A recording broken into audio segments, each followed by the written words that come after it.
So we'll get the show on the road. Welcome to the Nonprofit Report, your weekly update on nonprofit organizations, issues, and leaders. I'm your host, Mark Oppenheim, and today we will talk about science museums with guests. Alison Brown, President and CEO of the Science Museum of Minnesota in St. Paul. Linda Silver, CEO of the Perot Museum of Nature and Science in Dallas. And Frank Steslow, President and CEO of the Frost Museum of Science in Miami. So we have the nation represented here. And a reminder to Zoom attendees that we would take 3 snap polls during the show, and we'll announce results. And questions submitted through the Q&A function at the bottom of your screen will be included in our discussion. So thank you all for coming. This is just a great day to talk about science. Today is the United Nations World Science Day for Peace and Development. And we're celebrating by discussing the importance of science and science museums in our country. So let's go around the table and talk about who you serve and how your institutions advance science education. Let's start with you, Alison. Who do you serve and how do you advance science education? Thank you, Mark. Thank you for having us all here today. And the Science Museum of Minnesota is in Minnesota, as from our name. And we serve the region here with a big focus on Minnesota itself. We go out, pre-COVID, we went out in our vans, our teachers did, and reach all of the region, including the very tippy top of the state where you actually have to go up into Canada, then drop back down into Minnesota itself, and the states that are budding of Minnesota. We also then, students would come into the museum, but of course, as many of our institutions have had to do, fellow institutions, post-COVID, we have flipped all of that to be online. And it's just the teachers and all of our teams done a great job flipping that to be online to serve our students, and most importantly, our families, the teachers, and that's what we're doing. So Linda, when you listen to Alison talk about moving to online, how are you functioning over in Dallas? Well, we did the same thing. We closed in March on the 14th. And immediately pivoted all of what we were doing for schools and teachers to an online format, and are working on how we're going to actually extend that into this next year, and trying to be opportunistic about it and thinking about what that means for us in terms of long-term business modeling. What can we be doing to be serving beyond our region? We are a big state, and the Perot Museum currently reaches a significant portion of that state and beyond. But we'd really like to think about what this education technology allows us to do beyond the state of Texas. So in a sense, you're adopting a model that is very similar to what our public schools are trying to adopt in different regions, our universities. You're actually, in many respects, going back to the Science Museum as an education center, right, Frank? Yeah, I think the question is, long term, how long does that switch carry forward, and to what extent? We here in Miami serve a pretty diverse audience, and have both a combination of residents, but a strong portion of tourists, which we're really kind of driving our business model. And we also have part-time residents, which kind of complicates things further. So the online model from an educational standpoint is certainly a stopgap, and I think certainly will live on long beyond COVID. But in terms of the real business of a museum, and we're a museum, an aquarium, and a planetarium, I think that getting back to some sense of normal and having that in-person business, those in-person touch points, is going to be extremely important. There's nothing that really replaces touching and experiencing and the social interactions. And it's very difficult to do when everybody is afraid about COVID transmissions. We got a question from Deirdre, and I'm sorry, Deirdre, if I mispronounce your last name, Arajo, and she asked about interns and how you are managing your internships, Frank. How do you manage that in this kind of a COVID situation? We actually, as a new museum, we've only been opened for a few years, haven't really developed a robust intern program. We have a few, mostly interns and or volunteers associated with our aquarium, which requires in-person care during our entire closure period. We had, upwards of still 30 staff in the building working daily, taking care of the animals and the life support systems, and the interns and volunteers are a critical component of that. So they're treated as other staff are in terms of screening and COVID protocols and other things. And Uli Das asked about the whole idea of monetizing these virtual experiences. Linda, have you been able to even explore that piece, or are you still in sort of crisis management and reinvention mode?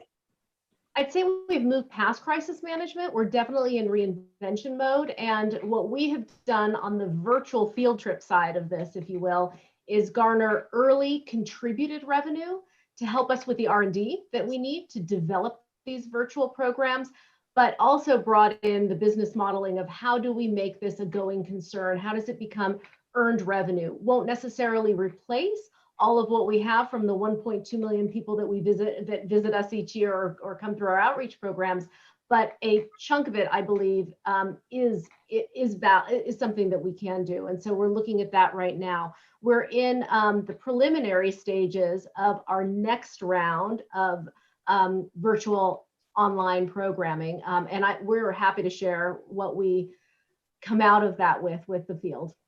Well, in a sense, you're doing what we're trying to do.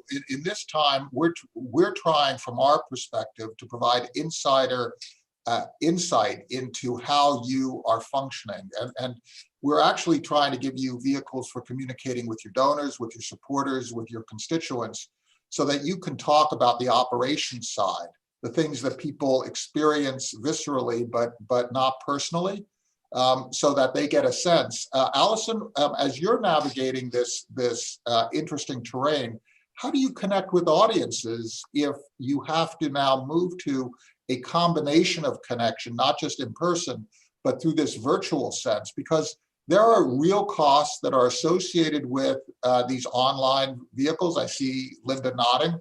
Yes, there are real costs. And whatever you do has to be sustainable. These institutions are not built to have major IT departments. And if you do have a major IT departments, just retaining that very expensive staff is just not possible. How are you approaching this? Yeah, so we're doing similar as Linda talked about. We are looking at contributed models, but we also are launching our online programs, and part of that will be fee-based as well. So we're doing the two-pronged approach.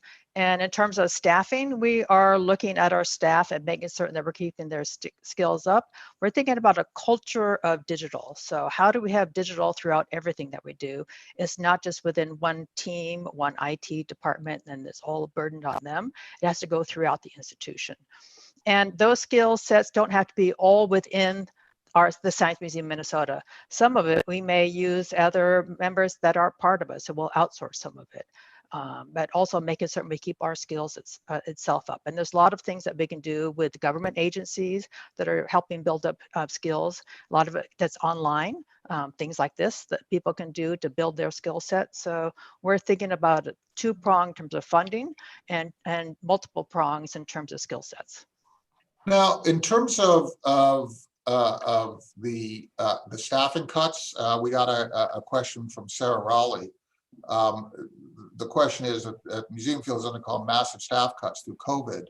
And as you move forward into rebuilding, what kind of strategies are you considering in order to bring staff back, deal with diversity problems, end up with a situation, there's that old saw about never wasting a crisis.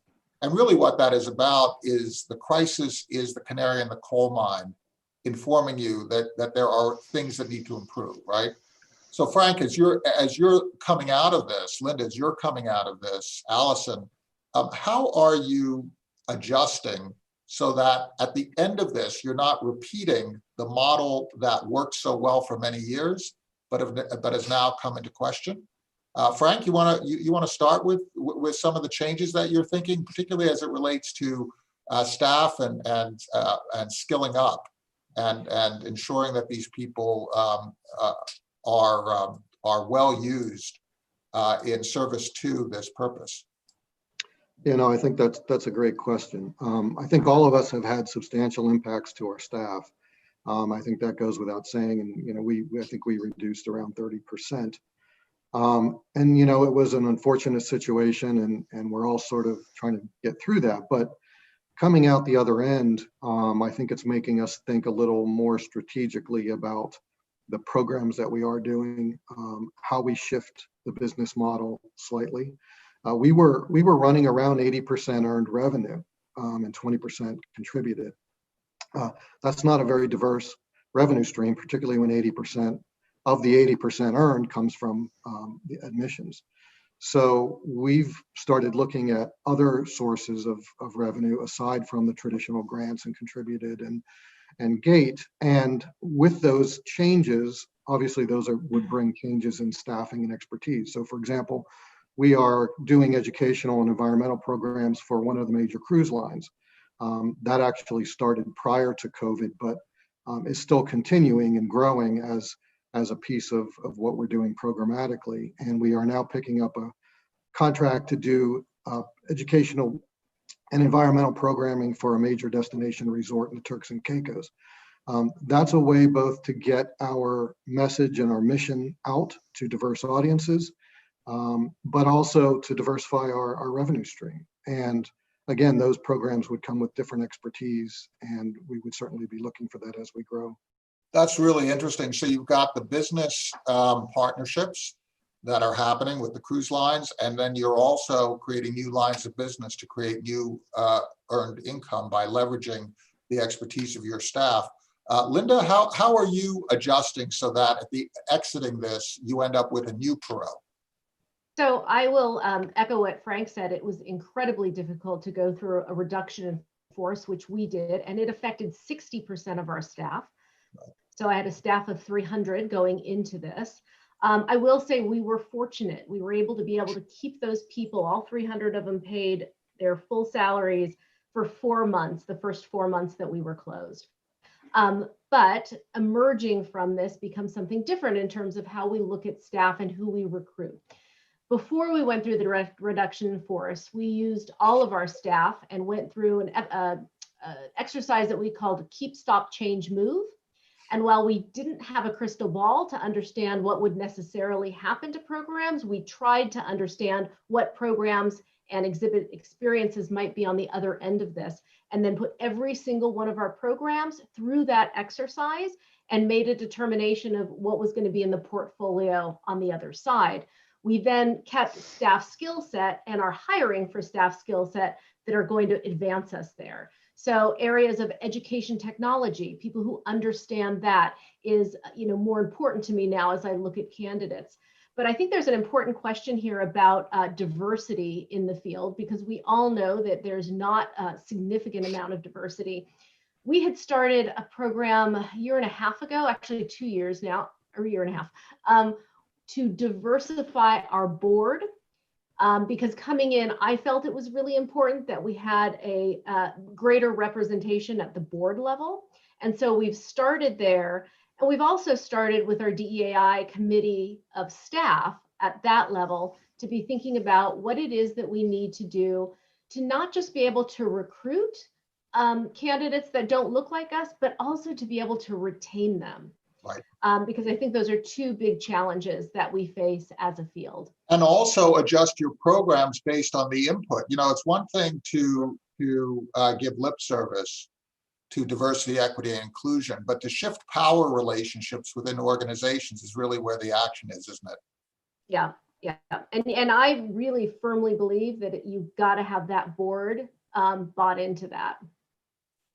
Alison, we just completed a poll in which we talked about what individuals do the respondents believe benefit most from science museums. It was pointed out by someone online that it's kind of unfair because everybody receives a benefit.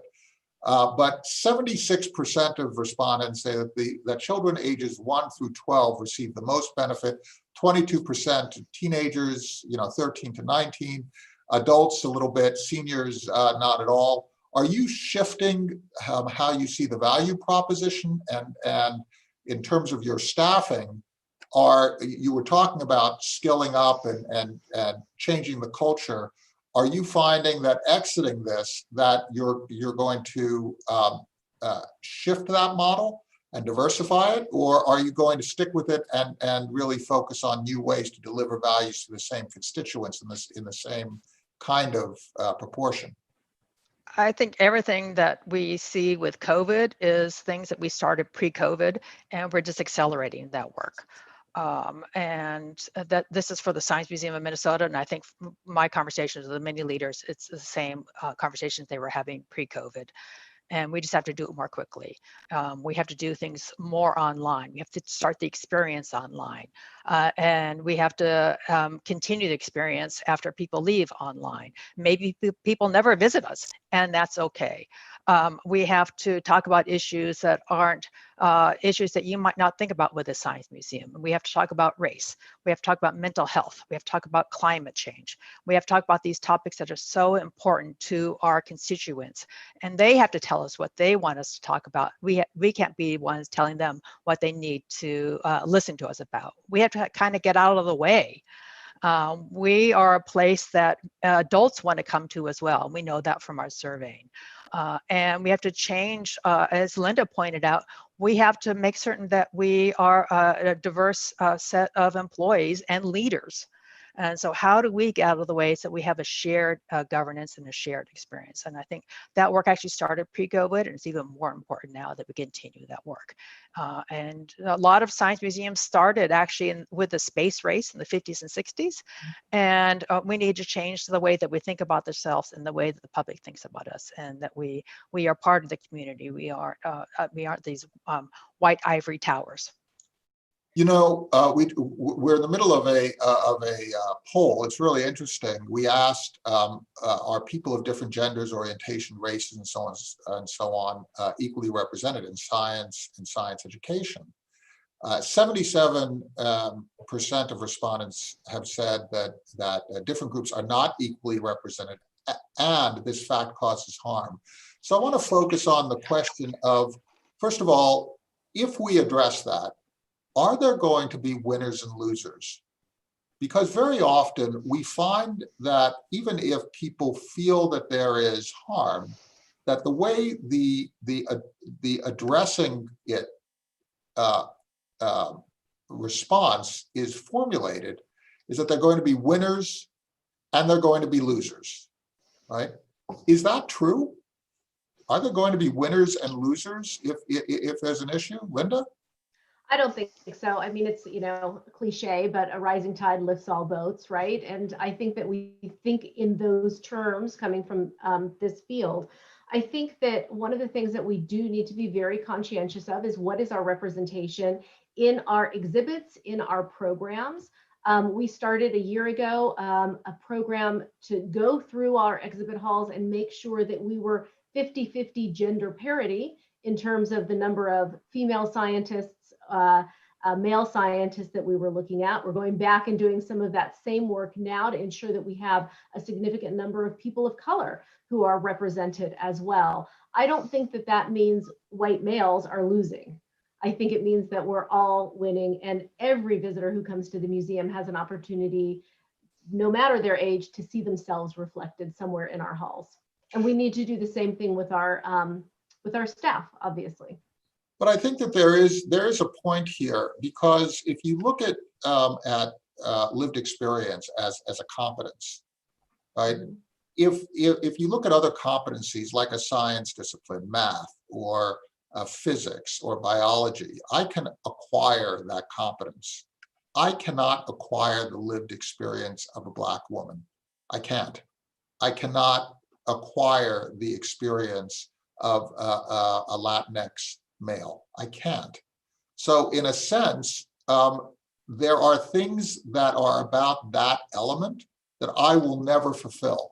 So to the extent that those elements are criterion for selection, doesn't that create a valid perspective that some people are being disadvantaged and some people are being advantaged? Or is it just a matter of everybody is disadvantaged and advantaged in certain ways? I'm tall, so I can do certain things like reach at the top of the shelf that my less tall wife can't, right? I mean, and that's never going to change. Frank, how do you view this whole issue? Because it's tearing us apart as a country, and we need to address this. We need to hear it. We need to figure out how to connect each other so that we have more social cohesion. Yeah, I think the beauty about science is it can be for everybody. It impacts everyone's lives. Everyone benefits from it to different degrees. And I think that the challenge is simply in connecting different people with different backgrounds and different attitudes to those aspects of science that interest them and that get them, sort of more in tune with their world. And, I think a lot of that revolves around us as museums doing good jobs with evaluation on our exhibits and our exhibit content and our programs, and making sure that what we set out to do we're actually achieving. And no one exhibition, no one program is going to suit everybody, but certainly there needs to be a diversity of those programs and exhibitions so that you are reaching your audiences. There's another issue that is really. Mark, can I just respond to that? Also, when you look at study after study shows that scientists ends up with a better solution when they have a diverse group at the table. And that's diversity of gender, race, life experiences, socioeconomic backgrounds. You just end up with better scientific outcomes. And you actually end up with better businesses financially. If you measure in terms of revenue, in terms of profitability, and there are all sorts of studies you can go and find it, whether it's from McKinsey or other people looking at this. So, it's not a zero-sum game. And so it's not that somebody's being left out because somebody else gets a place at the table. It's actually that we all end up with a better economy, and actually a much larger economy. It's such a good point, right? I mean, you want to be able in a business to sell to everybody. So you have to design products for everybody. And what you don't know is going to hurt you, right? So yeah. Go ahead. No, I was going to say, and there are examples, and some of them are in the space race, of some very deadly examples where people weren't listened to that had devastating consequences. Well, that's also really interesting. This idea of blind spots, and blind spots where we're so blind that we don't even know that we're blind, right? Yeah. So let's talk a little bit about something that we were chatting about before the show, and that's the idea of science and the importance of science. Linda, you want to give the first shot in terms of the importance of science and this whole idea of information, disinformation, casting doubt. It hits the virus, it hits all sorts of different aspects, climate change, the whole question of what is the role of education in advancing evidence-based practices. Take your shot at this incredibly complicated topic. Thank you. It is incredibly complicated, but it's what we deal with every day, right? It's about how do we make really complex information and evidence, as you said, accessible to the general public, and how do we get them to see that science is for them, even if they're not going to go into a career in science and technology, just understanding of the science to be able to apply to their own lives and to decisions they make, right, in those lives. One of the challenges I think we have as a country and as a field we haven't really come to grips with is we don't do a very good job of teaching the nature of science. And so you end up with people who believe or don't believe in science. Well, you don't get to believe or not believe in science, right? Science is about either accepting the evidence for an argument or rejecting that evidence. It's not about blind faith. It's not about belief. And what we, I think, have trouble with is understanding how science really operates. And therefore, kind of, because we don't understand that, I think either distance ourselves, sometimes are suspect of it, et cetera. And it's something that the field itself hasn't necessarily tackled yet, either in formal science education, in schools and universities, or in our informal spaces as well. I think that's one of the ways that we can get to creating more accessible science for more people. And if I could just tag on to that for a second, Mark, in my opinion, the science has a branding problem and a marketing problem more than it does anything else. And I think that the way we teach science historically as this sort of clean process of scientific method with observation and a hypothesis and evidence, while those are important components of scientific discovery, that's not how science works. Data sets can be noisy. There can be outliers that are statistical outliers. Scientists are often looking for very small differences and nuances in data that can be, temporally different or spatially different. And, I think the fact that people don't understand that basic premise of science allows science to be hijacked by either politicians or misinterpreted by the media.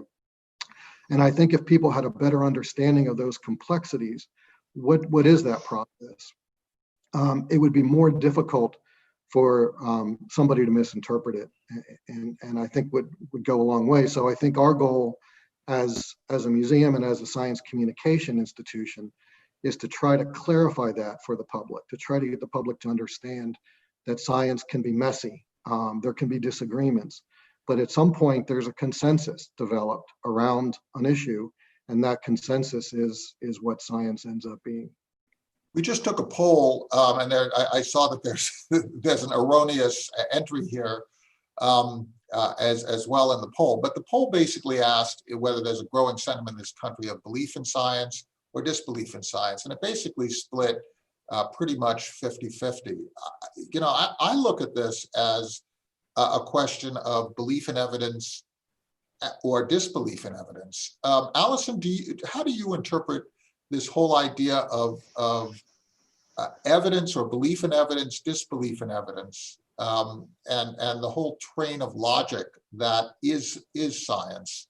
How do we look at that? Because so much of our success in business, whether it's development of new technologies to extract oil and gas, fracking and so on, or treatment of disease, and this very promising vaccine that's coming out from Pfizer with the possibility of a 90% success rate. You had referred previously to the space race and our successes there. The move from combustion engines to electric engines for our automobiles. So much of our success is based in science. How do you see this? Because if we start to attack that basis of America's success in the world, could we just be shooting ourselves in the foot? Well, I think if we did that, we would be shooting ourselves in the foot. I don't think the general public is actually headed that direction. And I base that on a study that 3M does every year on the state of science. And they released a new poll just recently on the state of science in 2020. And science skepticism has actually declined for the first time in 3 years. And I'm just trying to look at it quickly on my phone here, hard to see. But based on that, I would say that we have opportunity to keep science skepticism down. And there's just been a lot of noise. It's gotten a lot of press about science skepticism. And I think that we are on the right road to improve science trust. And we know that museums are one of the most trusted institutions in our nation. And that's not from science museums, that's from polling done by outside people. And we have an opportunity to help keep building that trust. And I think that's a great role for museums and for science museums in particular. Do you all see your institutions as advocates for science? You bet. Mm-hmm. I think that's a great role for us in partnership with others. Now, is that a political statement, or is that just a advocation? Well, no, go. Go ahead, Linda. I was going to say, in terms of advocates, I think it's a primary role for us, right? We should be inspiring minds and providing access to science. I think where it starts to become politicized, as you're saying, is are you are you taking a side? Are you creating a message that is coming from the museum and falls on one side or the other? And I think that has historically been a big challenge in our field, because we've always wanted to say, our donors have always wanted to say, our board has always wanted to say, our staff has always wanted to say, oh, it's just science, it's neutral, you have to present all of the evidence and then people will make up their own mind.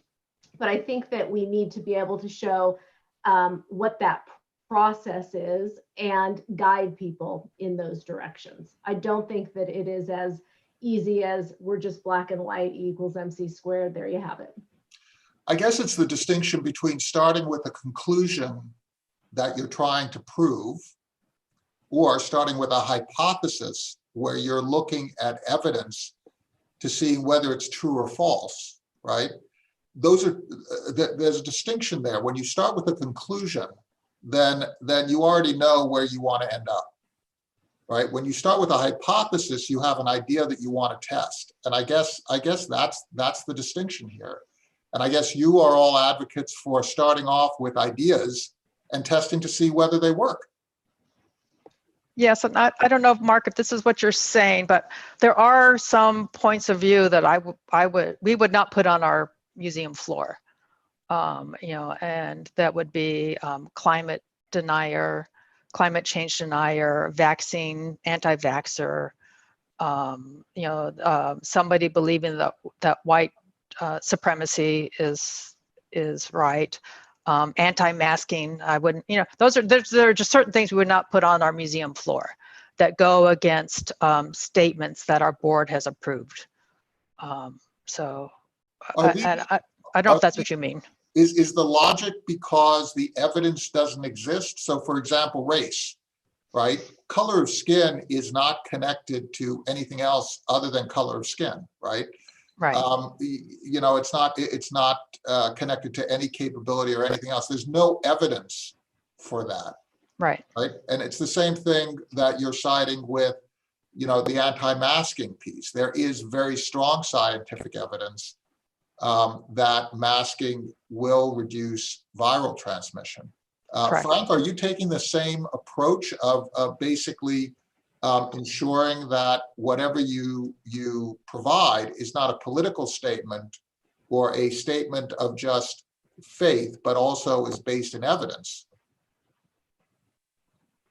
Yeah, no, I think that's exactly it. That, the topics we present are topics where, there's a large consensus of scientists agreeing on what that science is. And we use the scientists' own voices in many ways to tell those stories. And that's where we can help inspire by showing the diversity of the scientific community, that scientists, are not always white men in lab coats. I think that goes a long way. Those voices, and I think the more voices you have on a topic, the more supportive the public is going to be in terms of understanding it. And Linda, we'll give you the last word. We're coming to the end of our time. So this is your moment. Tell us about the future of science education in the United States as embodied in an institution like the Perot. Right, the whole future in my mind. It's all on you. Yeah, great. Well, I think we've got a long way to go, but I think that we've got some very optimistic milestones that we're seeing in front of us. When with this pandemic, for example, how more in your face can you be about the future of humanity needing to depend on science, needing more people to be invested in science, whether that's personally, philanthropically, or otherwise. I think this potentially is an inflection point of not just how important science is to us in our everyday lives, but also how important it is to be teaching about it and teaching about it in different ways as we're having to learn how to do that now. I think that science museums still have a fundamental role of welcoming visitors into our galleries and into our exhibits. How much of that is done physically or in a modified way going forward, we'll see. But I guess what we also know is that this is not the last big issue that humanity is going to face that science can solve. I think it's a great exit line. The future of humanity being to a great extent dependent on, among other things, science, the idea of belief in science, the belief in evidence, the ability to respond to it. Add to that our values, our form of democratic government that involves people. There are all sorts of different elements of value and faith, but science certainly belongs amongst those elements that will determine humanity's fate. Thank you so much for being part of this. Alison Brown, President and CEO of the Science Museum of Minnesota in St. Paul, Linda Silver, CEO of the Perot Museum of Nature and Science in Dallas, and Frank Steslow, President and CEO of the Frost Museum of Science in Miami. Attendees, thank you so much for your participation. Come back again on Thursday. We'll have a very interesting open mic discussion on how to use media and the future of media in promoting nonprofits, organizations like these. Everybody mask up, stay safe, and we'll see you on Thursday. Thank you so much for coming, all of you. Thank you.